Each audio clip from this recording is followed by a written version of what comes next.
বারাবণী দোমানী আদর্শ সেবা সমিতির পক্ষ থেকে রবিবার দিন ফরিদপুর গ্রামে হজ যাত্রীদের পরীক্ষণ শিবিরের আয়োজন করা হয়। এই শিবিরে প্রায় 165 জন মহিলা ও পুরুষ পশ্চিম বর্ধমান থেকে যাচ্ছেন হজযাত্রায়।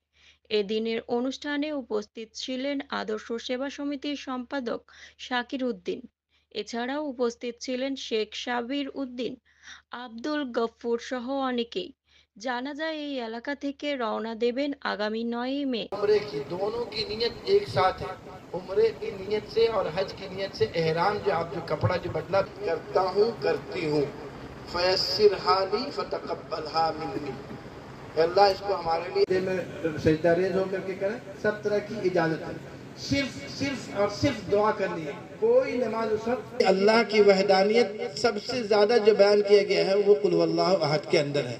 उससे बढ़कर कोई अल्लाह की वहदानियत के लिए कोई सूरत कोई आयत नहीं है ना।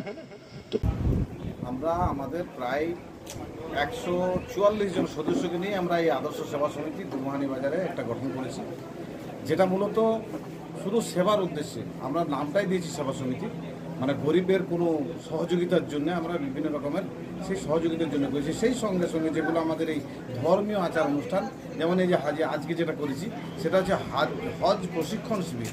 সারা পশ্চিমবঙ্গের পশ্চিম বর্ধমান জেলার প্রায় 165 জন হাজি এখানে এসেছিলেন ট্রেনিং নেওয়ার জন্য। প্রায় 185 জন যাচ্ছেন, কিন্তু এর মধ্যে মহিলা এবং পুরুষ মিলে প্রায় 165 জন এখানে হাজি এসেছেন ট্রেনিং নেওয়ার জন্যে, যাতে আগামী দিনে হজ করতে গিয়ে এই যে যাওয়ার ব্যাপারে কোনো রকম অসুবিধা ফিল না করে।